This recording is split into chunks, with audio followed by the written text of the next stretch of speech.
Right, well, welcome to this, the first of two webinars that replace the annual in-person symposium organised and hosted by the Oxford University Centre for Corporate Reputation. My name is Rupert Younger. The centre, which I direct, researches and teaches how social approval assets, by which we mean reputation, status, legitimacy and trust, deliver value to governments, institutions, organisations, corporations and their leaders. The focus of today's discussion is geopolitics. Governments across the world have put in place unprecedented economic rescue packages related to the global pandemic. As hopes for a vaccine increase and governments start to wind down the initial emergency support, the focus is turning to the type of society that will emerge. This panel seeks to explore the responsibility of governments post-Covid-19. We will explore pathways to recovery and how to strengthen or reset the global cooperation that is required. We hope to address a number of critical issues: the responsibilities of state actors as we move towards a recovery, who should be held accountable and for what, how reputations are changing as a result of governmental actions over the last 6 months, and the impact that these changed perceptions will have on the ability of government to deliver the rebuild that is needed. To help us navigate these knotty issues, I am delighted to introduce our three panelists. Dame Barbara Woodward is the British Ambassador to China, a post that she has held since 2015. Prior to that, she was Director General for Economic and Global Issues at the Foreign and Commonwealth Office. Prior postings have included International Director of the UK Border Agency and postings in the EU Enlargement Section and in the Human Rights Policy Department of the FCO and in the British Embassy in Moscow. Later this year, she leaves Beijing to take up a new post as the UK's permanent representative to the United Nations in New York. Barbara, welcome. Thank you for joining us. Fred Kempe is President and Chief Executive of the Atlantic Council, a leading foreign policy think tank and public policy group based in Washington, DC. Fred is a journalist, author, columnist, and a regular commentator on television and radio, both in Europe and in the United States, having spent his formative years working for the Wall Street Journal in Europe, latterly as its editor. His expertise spans the birth of democratic governments in Eastern Europe, the collapse of communism and the subsequent return of modern Russia, the rise of China, and global conflict. His book, Berlin 1961, Kennedy, Khrushchev, and the Most Dangerous Place on Earth, became a New York Times bestseller and is an excellent read. Fred, welcome. Thank you for being with us. Thank you. And Sir Mark Sedwill is the UK's Cabinet Secretary, head of the UK Civil Service and National Security Advisor. He stepped down from these roles this month following 30 years in public service, including senior roles within NATO and at the Foreign and Commonwealth Office. He is not, however, done yet. He has just been appointed chair of the Atlantic Futures Forum, and Boris Johnson, the UK Prime Minister, has asked Sir Mark to bring his international and diplomatic skills to bear by chairing a panel on global economic resilience within the UK's G7 presidency next year. Welcome, Mark. Thank you very much for being with us. So how this is going to work is I'm going to ask each of the panelists to open with some initial remarks, following which we will explore some of the emerging themes. We do, however, welcome questions from the audience. If you would like to ask a question, please do so in the Q&A box, which you will access from the taskbar at the bottom of your screen. Please do not put questions into the chat box, which should only be used for any technical issues. We will do our best to get to as many of your questions as we can before we close this session at the end of our allotted hour. So with that, let me ask Dame Barbara to kick us off. Dame Barbara. Well, Rupert, thank you very much indeed for that introduction. It's great to be here, and greetings from a warm September evening here in Beijing. Schools are back, students are cycling to and fro, colleges are back, offices are largely back. There's plenty of outdoor activity going on, cinemas are open, gyms are open. We're pretty used to apps on our phones as a means of accessing. We're mostly wearing masks, but much less now than we were. And in the last 3 weeks, I visited Guangzhou, Shanghai, and Wuhan.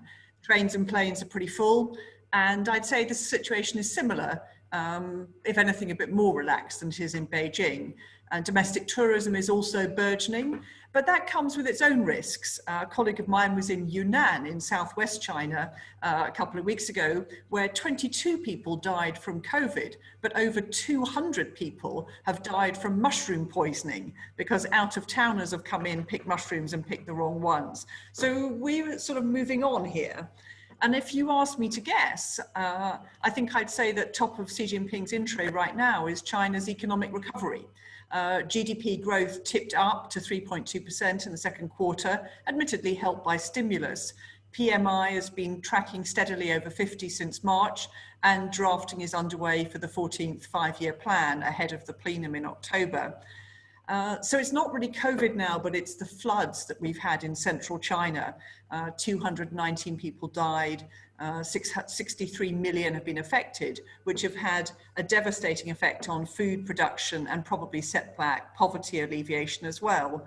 And of course, we are caught up in the maelstrom of US-China relations and its impact on the Communist Party's plan to deliver a moderately prosperous society here.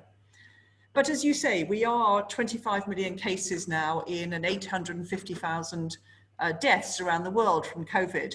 So when we cast our minds back to the 23rd of January this year, which is when China locked down Wuhan, the city now famous where the outbreak was first reported, we had our first report from our consul general there on the 2nd of January.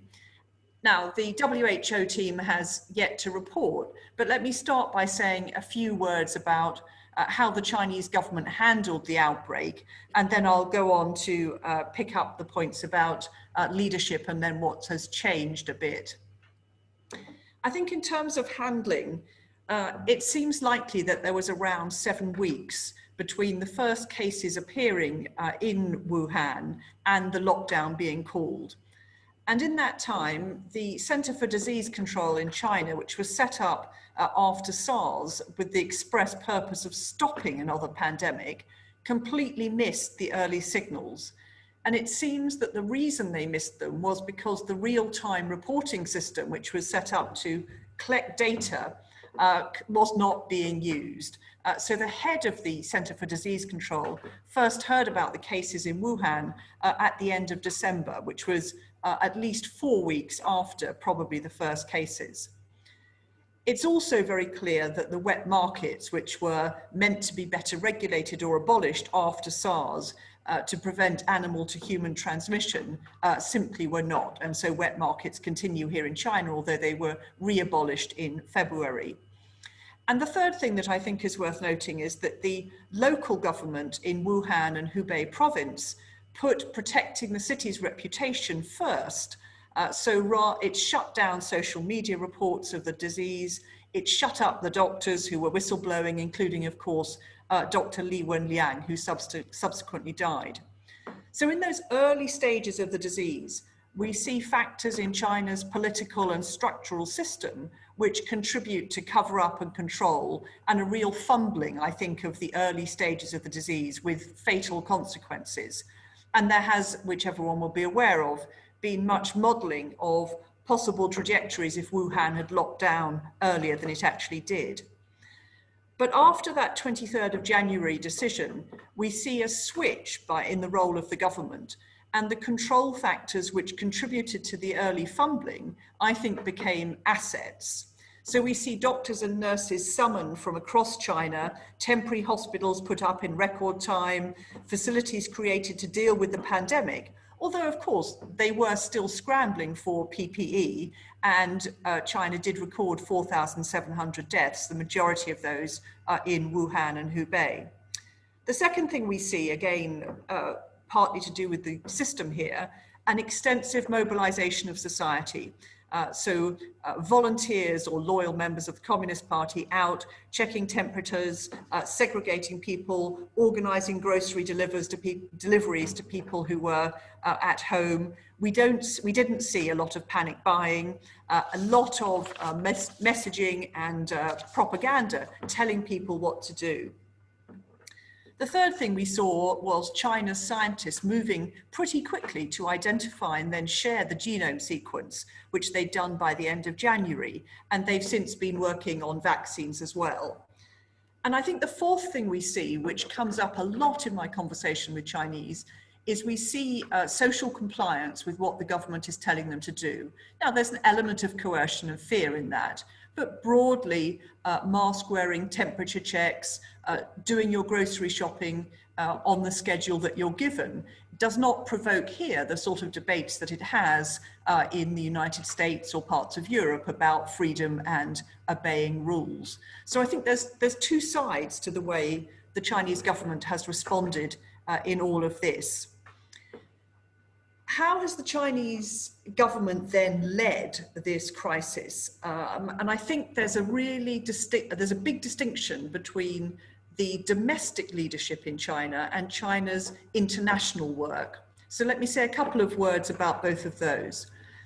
Domestically, we had a rather interesting revelation in the middle of February when, in an article in the party magazine, President Xi Jinping dated his personal leadership of the crisis back to a Politburo meeting on the 7th of January. So very clearly putting himself and the party in charge of tackling the crisis.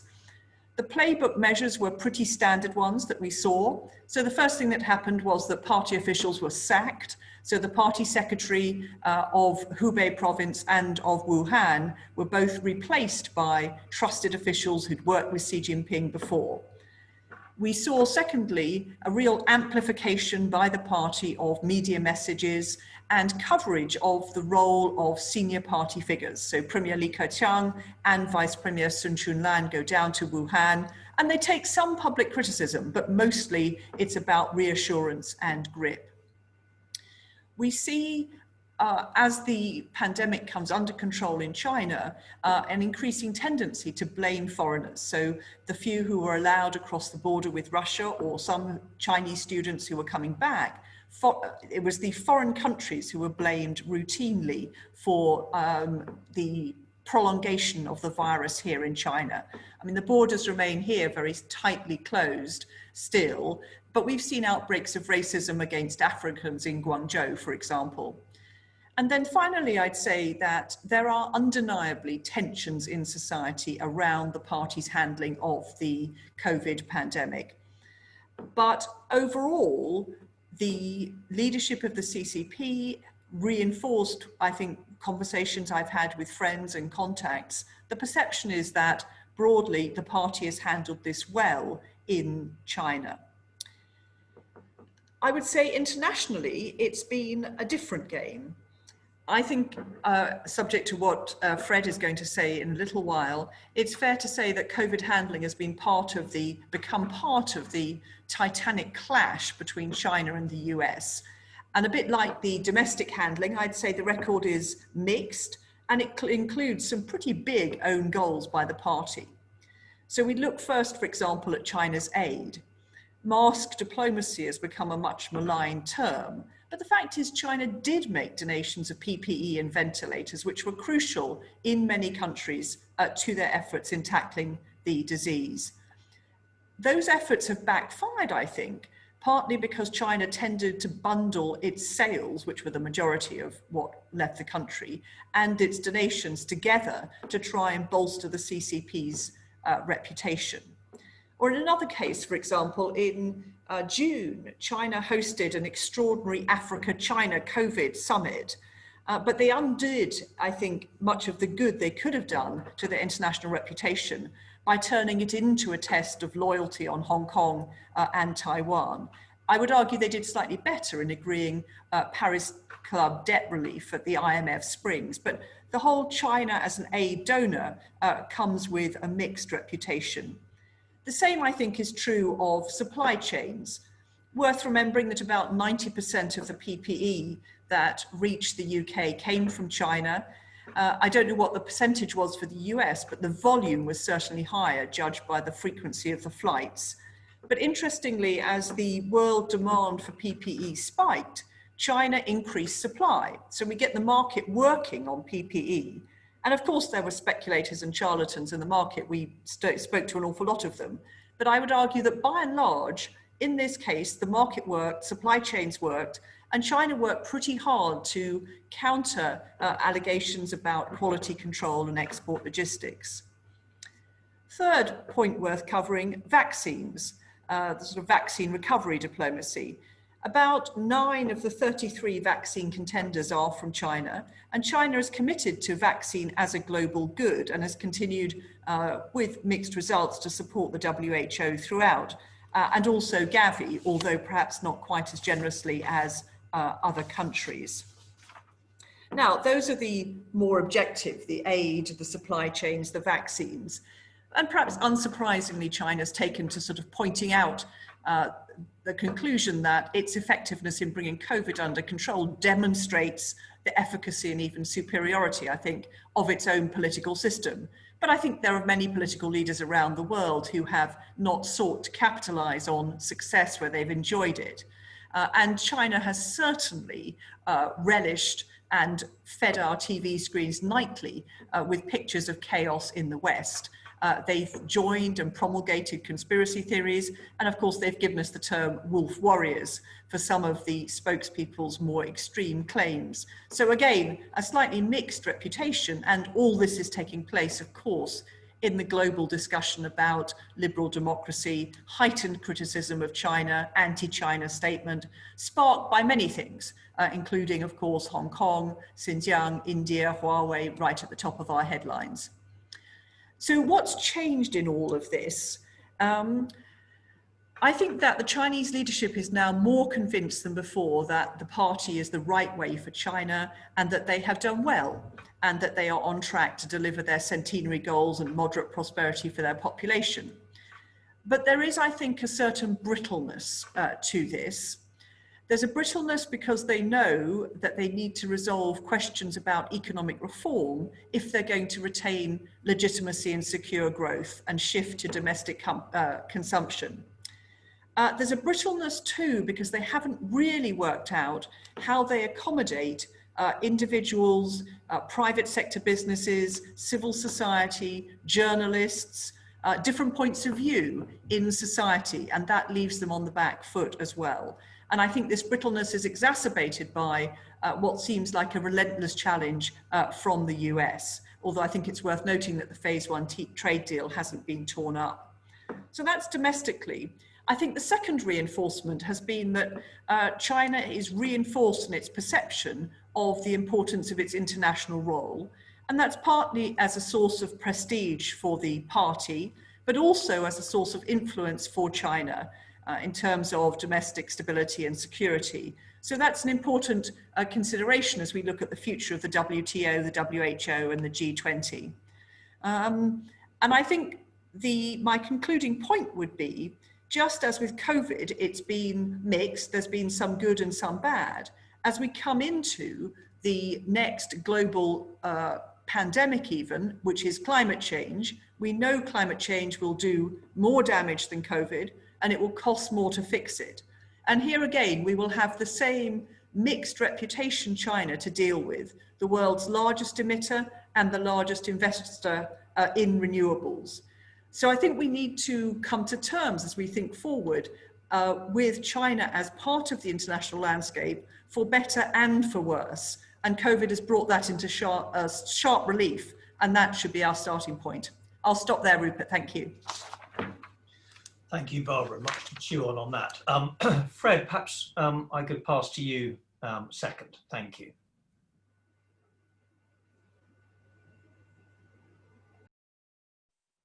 Just had to get off the mute. Thank you very much, Rupert and Barbara. That was really fascinating.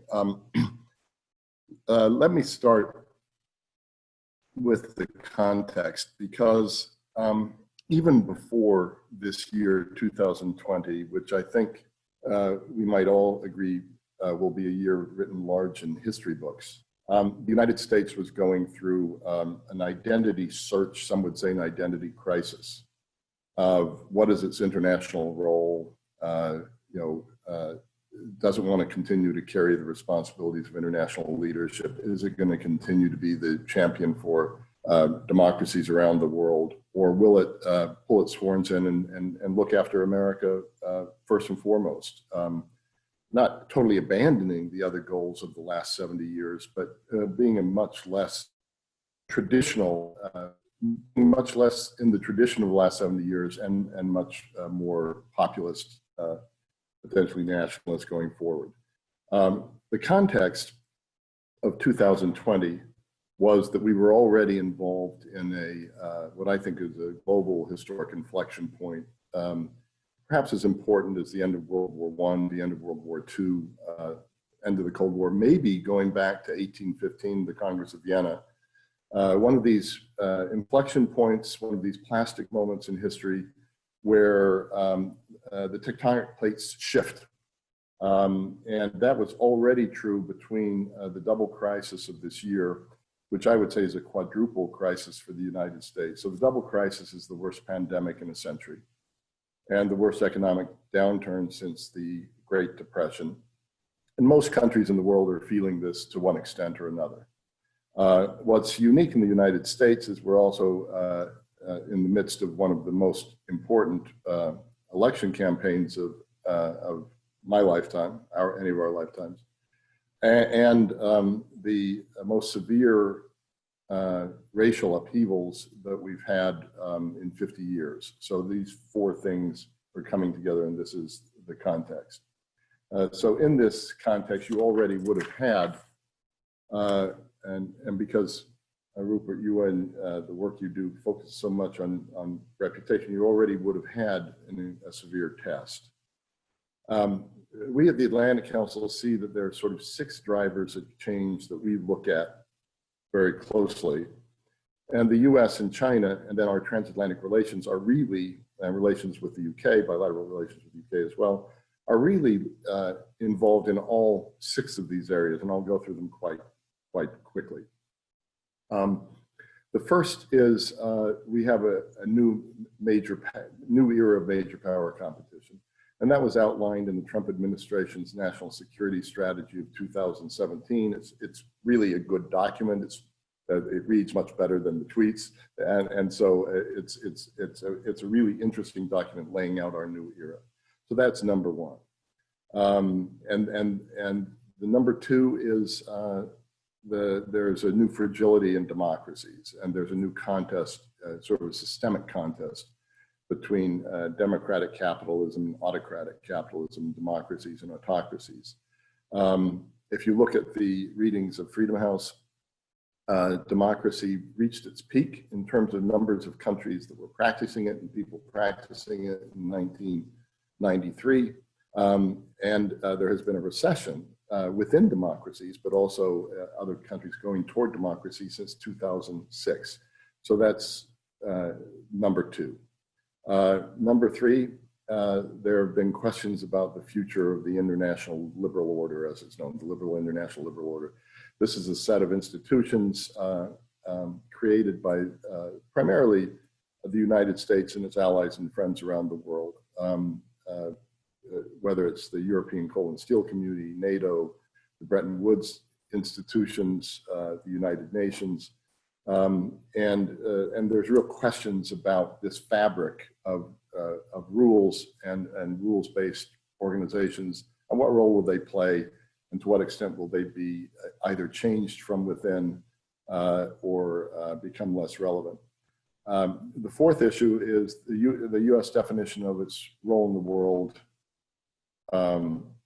at large. After 70 years of broad consensus in the United States about what its role should be, and relative consistency in carrying out that role, that question is really on the table. And to me, this gets to key questions of reputation, Rupert, that you all study, because the reputation of the United States has been really locked up in its commitment to democracies around the world and to democratic advance with blemishes and with setbacks, but relatively consistently, and that's in question now of whether the US will play that role going forward. And secondarily, the effectiveness of our own democratic institutions. And Barbara, we've done not so well in managing COVID-19 in the United States, and that and our political paralysis, polarization, and other issues make us look in the world perhaps not as the model for democracies that we once were. Fifth is technological change, and the pace and extent of technological change from artificial intelligence, quantum computing, bioengineering, and these will have geopolitical consequences. Can you imagine if the United States had come second to the Manhattan Project? Can you imagine if Silicon Valley and the internet had been created by the Soviet Union?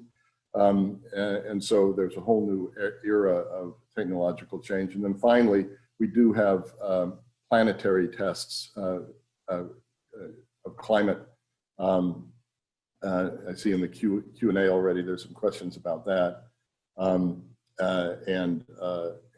how do we deal with issues of migration, of climate, issues of the global commons? So these 6 things are all happening at the same time.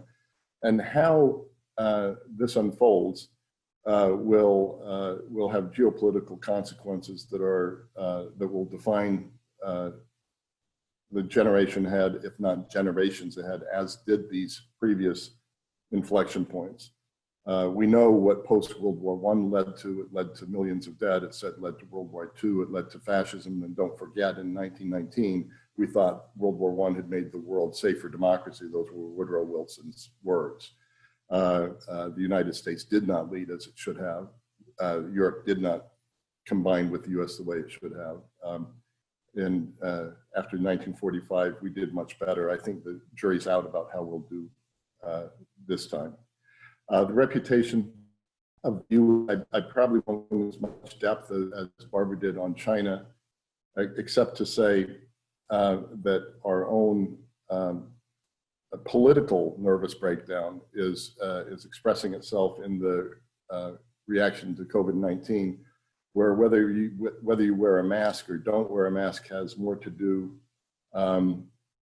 with whether you're a Republican or Democrat than whether you're your view of science. That's changing some now as this goes on and on, but it really has become a political issue, and it will be the central political issue in the November elections, I believe. We're taking a look at 3 potential scenarios for a post-COVID-19 world. The first we call descent into chaos. The second we call China first. And the third we call the new Renaissance. Descent into chaos means that Europe, the United States, China, UK, that none of us come out of this very well. No one really ends up leading. Institutions don't rise to the challenge. And it's really messy for a long period of time, and the economic recovery is slow and damaging. China first is what it says it is. China emerges first from the pandemic. It uses the period of time to accelerate its own rise as the central organizing factor in global politics. My friends explained to me that while Americans see leadership as being at the top of the heap, the Chinese see it more as being at the center of attention, so people come to pay obeisance to Beijing. Under that scenario, there's a question of how its Asian neighbors respond to this Chinese move, which Barbara has explained to some extent, how it's using this period of time. I think in the United States and Washington, there's a feeling that it's being used quite intentionally to advance its own influence in the world. While at the same time, the reputation of China has really suffered, certainly in the United States, certainly in Europe. And the question is, in this China first category, do Europe and the US come together more? Does Europe end up de facto, in one way or another, leaning more toward China because its economic interest may be more there. Germany's major trading partner is China. Then there's a third outcome, new renaissance, where U.S. leadership does, the U.S. does rediscover its international mission, its global mission. It does rediscover common cause particularly with its democratic allies. The G7 and the G20 begins to address this current crisis in the way that it addressed the financial crisis in 2008, 2009. Let's not forget that international institutions were at the heart of that response, and particularly the UK-US relationship was at the heart of that response, and that's missing right now. Our feeling is that the third outcome, and by the way, this resumption of leadership of the United States alongside friends and allies would not necessarily be at the expense of China. In fact, if you had yourselves together, you could better collaborate with China on the issues you have to collaborate on, even while competing with China on the areas where you must compete. We, of course, consider the third option the most desirable outcome, the new renaissance, but at the moment, one of the first two options is the more likely outcome at the moment, unless we change the way we're operating. I think I'm going to leave it there so we can get to Q&A relatively quickly.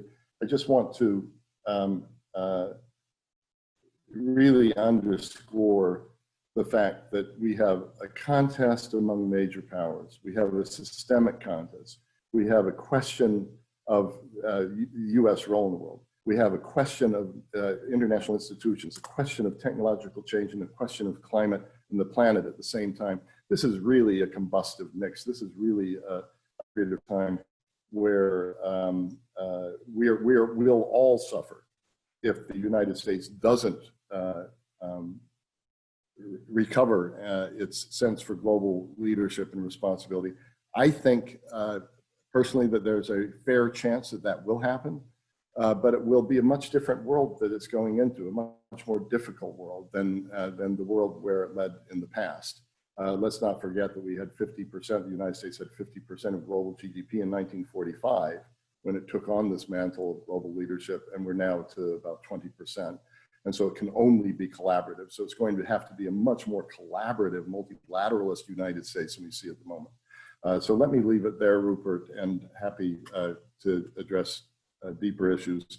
In the Q&A, there is no doubt that the U.S.-Chinese relationship is going to be at the center of this and how it unfolds.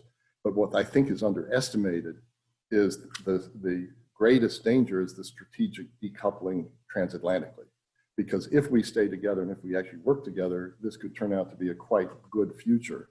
But there is, I spoke to Henry Kissinger about this recently. He's the longest serving board member of the Atlantic Council, and he worries quite deeply about a transatlantic decoupling, which was one of the great strategic stabilizers since 1945. Thank you, Fred.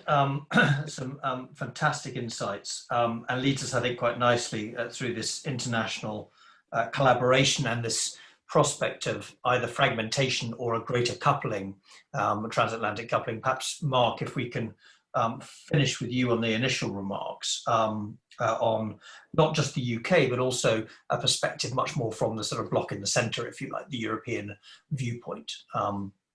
Mark, over to you. Rupert, thank you. Thank you for including me. And crikey, a real challenge. I shouldn't have agreed to go last. A real challenge to follow those two really insightful contributions. So let me see if I can pick up some of those points, partly to prompt the discussion, and essentially perhaps give a sense of what Fred's final option there, the new renaissance, might look like. I mean, how might we operationalize that as allies of the United States, and as Fred says, restoring and refreshing the transatlantic partnership.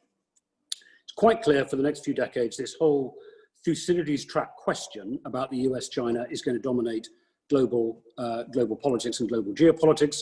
It's driven by a mixture, as it always is, with a rising power challenging an incumbent of a mixture of ambitions and fears, often overestimating the other side's strengths while sometimes talking up their brittlenesses and weaknesses. And it's also clear that although, unlike the early Cold War, this is not essentially a competition between total rival systems in the sense of communism versus Western democracy, it is a competition, as Fred put it, between autocratic versus democratic capitalism. And of course, autocratic capitalism, although China is led by the Communist Party, autocratic capitalism is a model that appeals way beyond countries that would actually, that would regard themselves as communist. And there are countries who don't regard themselves as communist, and leaders who don't regard themselves as communist, who will look to the Chinese sort of autocratic model and see some resonances for the way they want to run their own countries. We should also be clear that the Thucydides trap, the descent into chaos, the inevitable challenges that would arise from China first are not inevitable. It hasn't happened in the past every time. It doesn't have to happen this time. Friction is, and there will be some pretty hairy moments, I suspect, over the next couple of decades. But this is a situation that we can and obviously must seek to manage. But unmanaged, it will drift in that direction for the reasons Fred has set out, driven by the imperatives Barbara was describing. And increasingly, one hears essentially, are you with us or are you with them, creeping into the language of the two key governments. COVID recovery, for the reasons both Barbara and Fred have set out, is the immediate, essentially, battle space of this, whose system is superior. And we don't in the West have to start referring to this as the China virus to recognize that public opinion in the West is not going to tolerate public health risks of this scale, with all of their consequences emerging from cultural practices in China that are somehow seen as sacrosanct. So there is something here that Western public opinion is going to demand, even if it hasn't quite recognized it so far. And as we've said, all of this is happening against a complex background of the technological revolution and the competition there, made in China 2025 and so on, demographic change. Populations in all of these countries, in fact, everywhere except sub-Saharan Africa, are aging. And that is probably an enormous challenge. I know one that preoccupies the Chinese leadership. And of course, climate change and other huge issues of that kind. It's not just great power competition, however. We do have to recognize there are real issues with the nature of China and its presence on the global stage.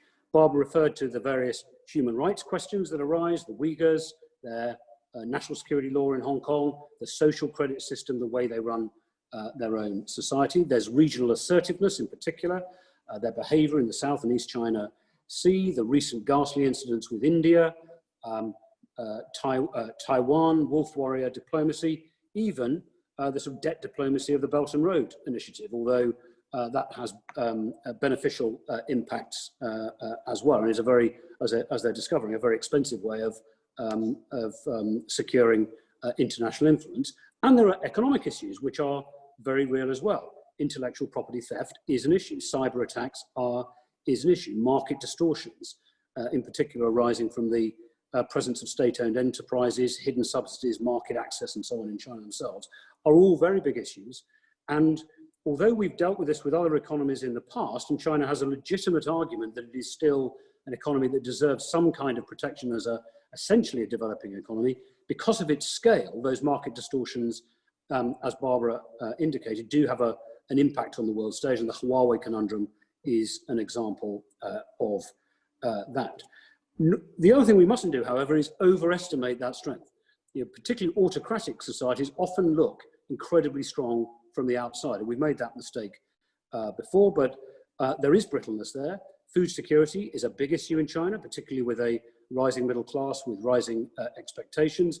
The state-owned enterprises are not an efficient way of organizing their economy. There's a recent IISS report which suggests that Chinese defense companies, massive though they are, and they've become a real presence on the global stage, have actually slipped down the league of defense companies over the past couple of years because they simply aren't agile enough. So there's something here about the West having some confidence in our own model and not seeing the solution as being to try and deal with the China problem or the China challenge, recognizing, as Reagan and Thatcher did in a different era, that actually our own model does have inherent strengths, and in particular in a world where innovation, creativity, connections and networks are important, that a distributed democratic market capitalism model has inherent strengths that in the end we should have some confidence and faith in. So how does the West address this? Well, one way, in a way that Fred has sort of indicated, would be a lurch into protectionism, segmentation and so on, and there are strong currents, particularly across the spectrum in American politics, to do that. China is too big and too important a presence in the global economy for the reasons that Barbara set out, for that to be a productive approach. China is now the workshop of the world in the 21st century in the way that the UK was in the 19th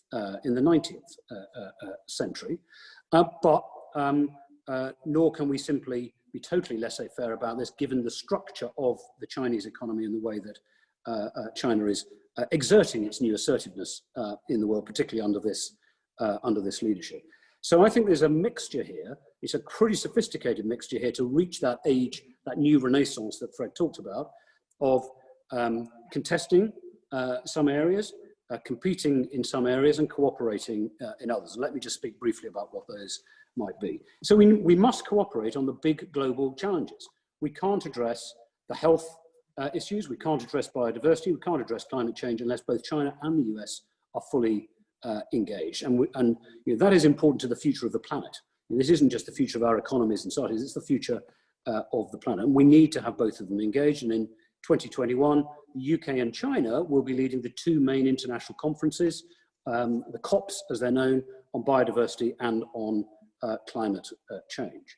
There's a series of areas where we will have to contest for the reasons Barbara set out, but we know how to do that. China's human rights record, its regional assertiveness. We know how to contain that kind of problem and contest it when we need to without that drifting into conflict. We've done that before, we need to use that toolbox. In many ways, the most interesting area is how do we set the rules for a fair competition with China, particularly in the economic sphere, which is in the end where these systems really test themselves against each other. And that's what this G7 panel, Rupert, you referred to, that I'm chairing, is going to be partly about.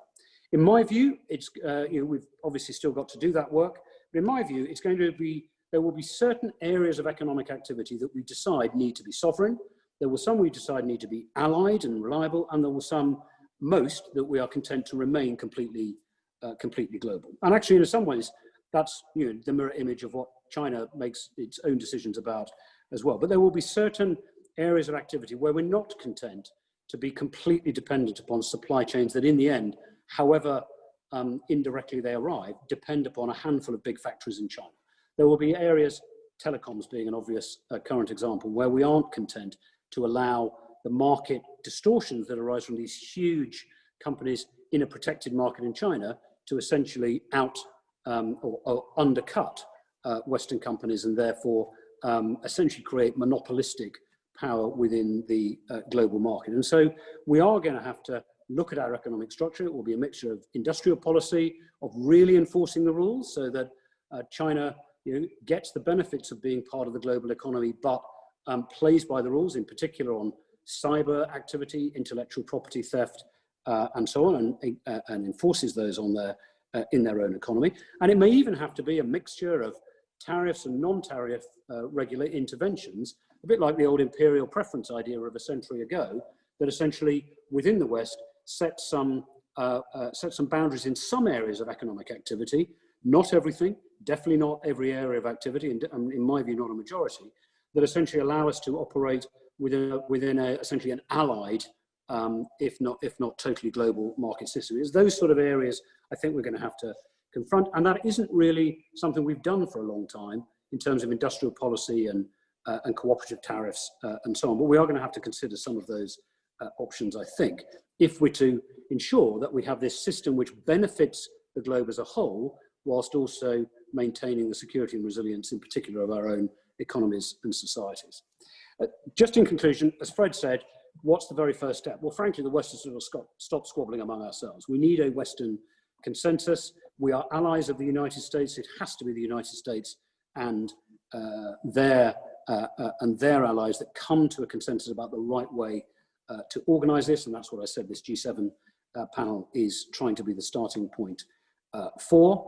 Part of that is resilience, national and allied, against all the threats that emerge, and China, of course, is by far the only. Not actually. I don't see China as that. China's a challenge. There are many threats that emerge from other places, much more hostile to the Western model than China. But things like cyber, IP theft, etc., information, the battle for hearts and minds, the wolf warrior diplomacy, and so on.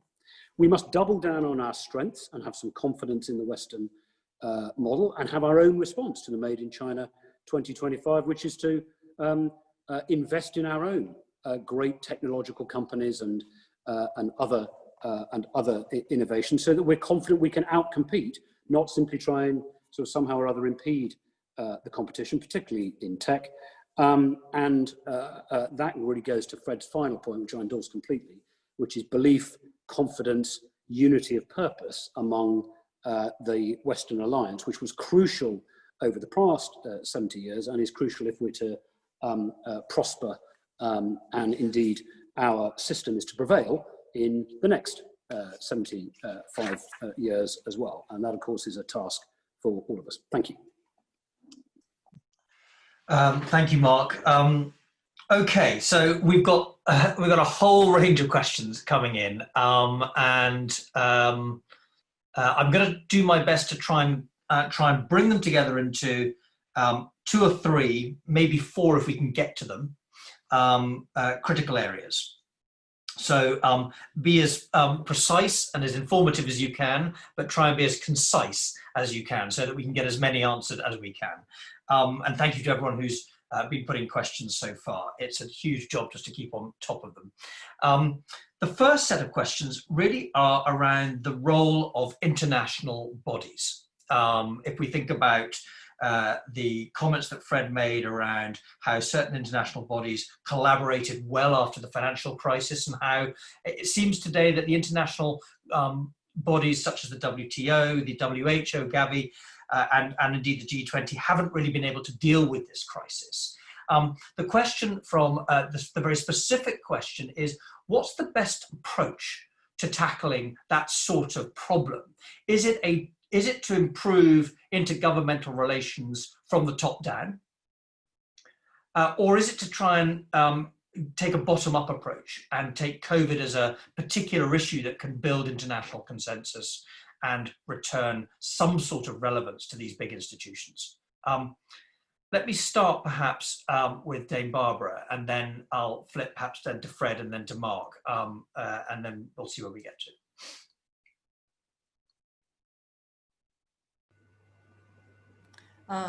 Thanks very much, Rupert.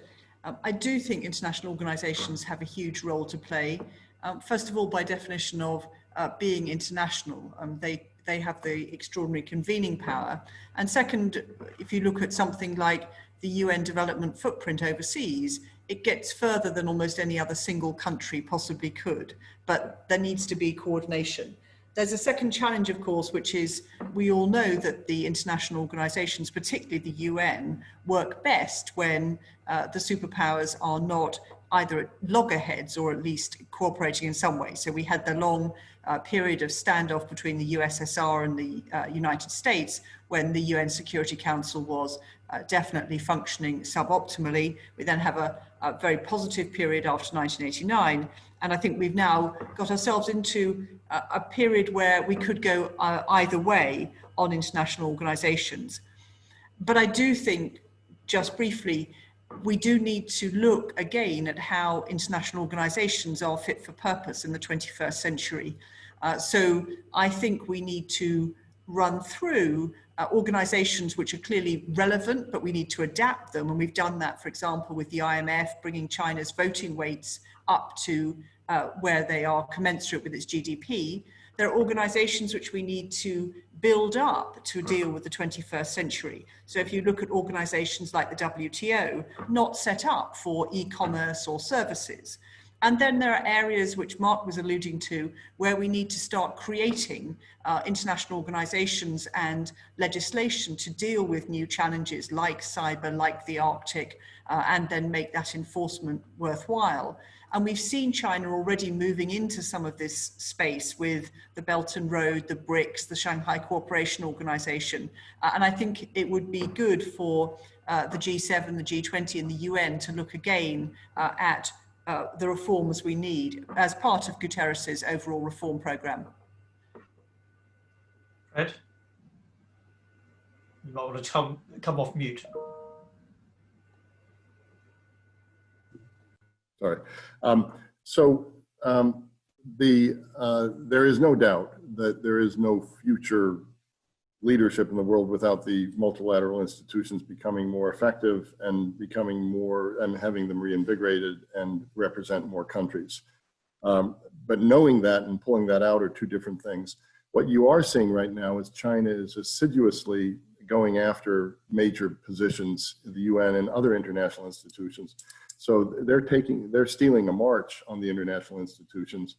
And because the US is in some cases sitting it out or not working hard enough there, you see a de facto moving into these institutions.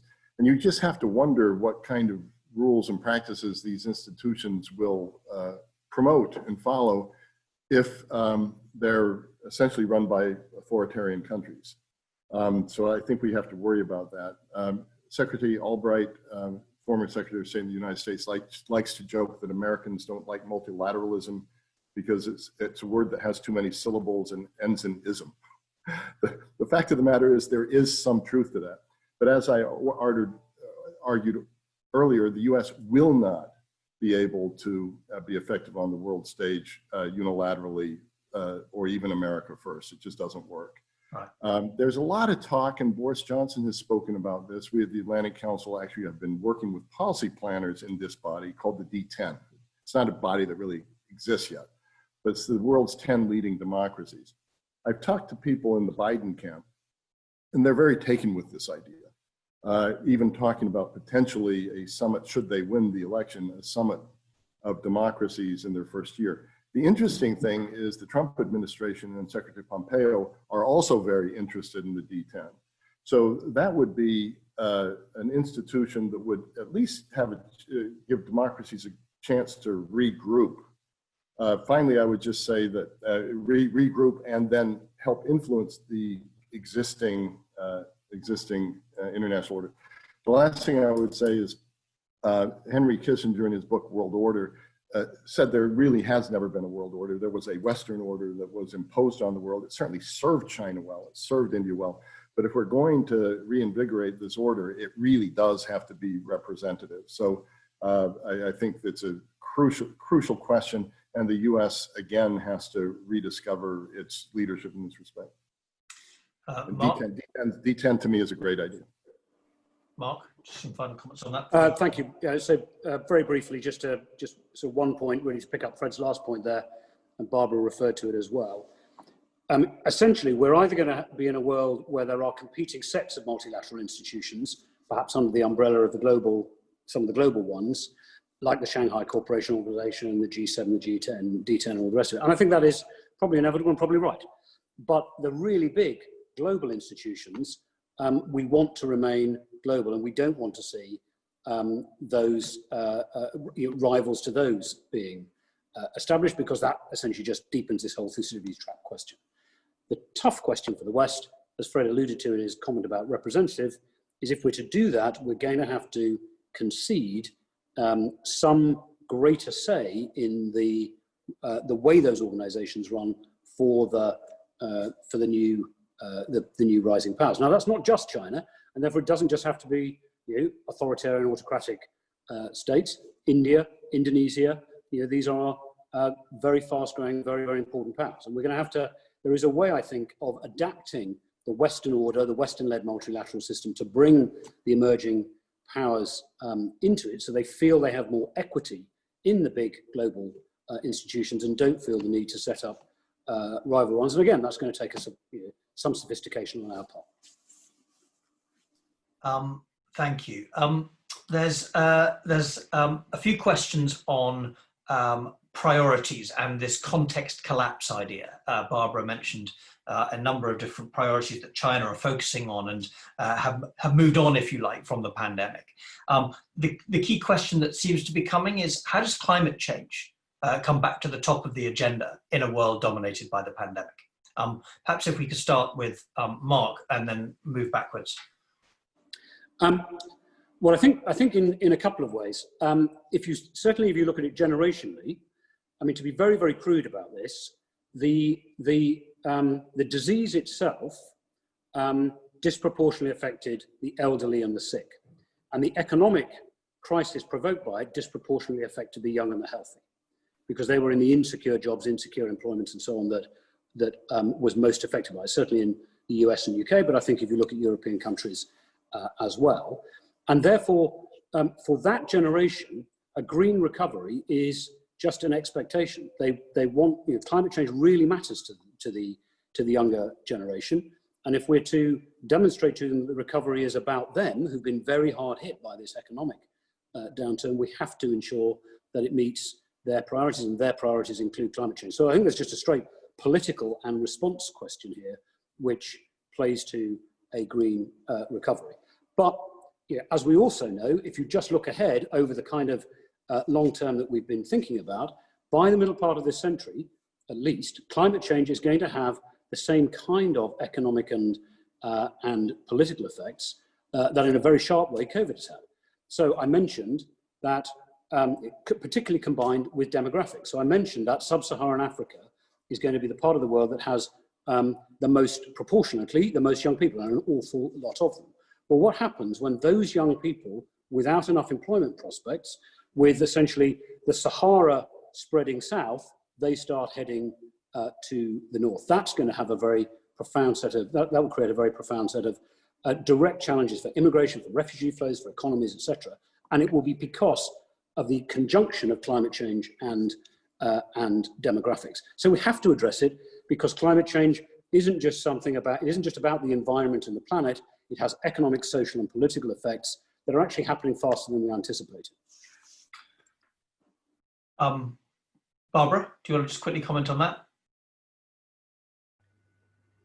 Yeah, I think I would absolutely agree with what Mark has said. I think the trick will be to infuse the passion that we've seen in society around COVID and around other social questions with climate change ethos. And one thing I've been particularly interested in here in China has been the impact of COVID on women around the world, not just the rise in domestic violence, but the way in which COVID has set back gender equality, equality of pay, and so on, probably a decade. And what I hope is that if women can pick up the green agenda, they will have a huge impact on bringing it up to the top of the political agenda, as well as putting climate change back where it needs to be as the next pandemic, but even worse than COVID. Fred, rather than getting you to comment on that, I'm going to try and squeeze in one extra question, because we're 3 minutes over our allotted time, but squeeze in one extra question if I may. And perhaps, Fred, if you could kick off with answering this. There's a number of questions around how can the global economy support the new Renaissance option that you talk about? In particular, what's the role of Europe in helping to support that? Does Brexit and this move away from Europe in the UK influence or impact that? And also critically, a couple of questions, 2 or 3 questions on the role of the South, the global South, in this new Renaissance. How can this new Renaissance both support the global South, and how can the global South have a voice in this new Renaissance? So one could do a whole new hour on this, Rupert, and I won't. We have a geoeconomic center at the Atlantic Council, and the head of that center, Josh Lipsky, has been looking at a post-COVID-19 world of fractured growth. Whether in 2008, 2009, there was a fairly unified decline in people's growth and a shared crisis. And then coming out, there was a relatively shared growth. I think what we're seeing in the coming years is this is going to be distributed quite differently. And it's hard to know where global growth is going to come from. That's part of the reason why a reliance on China is so great, because a lot of the global growth was coming from China's rise. And if we in the United States continue to decouple economically, there's a true argument for decoupling in terms of technology, and so that your most sensitive technologies don't end up being deployed by China. But to miss out on this largest market in the world is something that I don't think any European companies want to do, any US companies want to do. But I think the fractured growth is the danger, where Europe really slows down and gets very little growth at all. The global South is even worse. I mean, there is a chance that COVID-19 hits the global South longest and heaviest. So this gets back to your institutional question. This really takes institutions working together, whether it's central banks in harmony or the G20 in harmony, to head this off. The IMF has seen this danger. It's trying to address this danger, but the IMF can't do this on its own. So I think the global economy issue to me is a crucial one, perhaps for another seminar like this, because it's hard to know without us working better than we're working together now, how we're going to come out of COVID-19 in a better world. I think we're going to come out at the moment in a more fractured world where the global South is hurt hardest. Mark, if you could just give a sort of thought on the responsibilities and role of Europe in this new renaissance, and then perhaps if we just then finish with Barbara on some observations about how China might engage or be part of this new renaissance idea. Thanks, Rupert. I think we have to just remember, I mean, Brexit essentially is to the rest of the world essentially just an issue that's one about how our friends and allies are going to work out their new economic and trading relationship with each other, and is less significant to the world outside than it is to us. And as we of course seek to negotiate our new deal as we come to the end of the transition period, whatever agreement we can reach. I think the test for Europe is part of this test for the West as a whole. But can we remember, in the face of all of these challenges, some of them global and demographic and so on, and others of them geopolitical, that actually what unites us is so much more significant than the issues that we have frictions over. And that's true between Europe and the United States. It's true within the democratic world as a whole, and it's true within the continent of Europe. And there are very real frictions. We're seeing frictions in the Eastern Mediterranean right now, which are quite worrisome. There's obviously there's a question of the UK's new relationship with the European Union. Mustn't think of Europe and the European Union as, of course, coterminous. They aren't.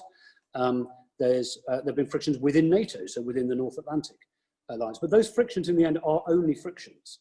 And the issues that we agree upon and our overwhelming national and allied interest is in working through those and reaching a consensus on these mega issues that are going to affect the future of the world and the future of our societies and nations over the next several decades. And I think we just have to try and, as societies and as leaderships, remember that, and remember, as our Prime Minister always reminds us, the UK is a European country, that we are Western democratic countries, that we fundamentally, all of the things on which we agree, all of our interests in this global system are outweigh any of the immediate frictions, and we need to work through the frictions in that context and remember that the objective is to generate a sense of Western unity of purpose, democratic unity of purpose, that means we can shape the world of the 21st century. Barbara? Thank you. I would say, first of all, I think that China would be very keen indeed on the idea of a renaissance. China wants nothing more than a prosperous and stable external environment in which to advance building a moderately prosperous society here in China and continuing to lift people's standard of living. How does that happen? I think three ways. First, internally, we've seen slow, desperately slow, but fairly steady progress in terms of China giving more market access to Western countries and Western companies. And we saw that come through a bit in financial services, energy, pharmaceuticals, in the last couple of years. Worth noting, I think, that despite the trade war and the rhetoric, US FDI into China is tracking about the same this year as it was last year. And then further developments in China, even if, as Mark highlighted earlier, state-owned enterprises remain a fixture of the landscape, whether something can be done around them in terms of neutralizing the advantage they get from state support. So the concept of competitive neutrality, and then continuing to push China on opening its markets in that area. China has been reaching out to Europe, I think partly with the intention of trying to make sure Europe doesn't become too close to America, which, given the trade war, is a challenge for China. But there is engagement, and I think the playing field has leveled off a bit in recent terms, because Europe has pushed back against some of China's more competitive or non-competitive behaviors. Mark talked earlier about IP and cyber theft. And then I think the third point is around the global south. As I said earlier, China is both Africa's largest trading partner and the largest bilateral creditor. So dealing with the positive alongside the possibly challenging, so binding China into the Paris Club, the transparency and the rules that Mark was talking about earlier with his compete, contest and cooperate mantra. Thank you. Well, look, thank you very much. We sadly, very sadly, are out of time. We've gone over. Thank you so much to the three of you for staying on the extra 10 minutes. And thank you to everyone who's given their comments. I think we're in excellent hands with Barbara heading to New York, with Mark leading up some of the G7 initiatives, and Fred continuing to push for this brand new renaissance. So thank you very much to the three of you for a really fabulous panel and discussion. As you say, much more to discuss, and that's my challenge, is to find a forum to allow that to happen. Thank you all very much indeed.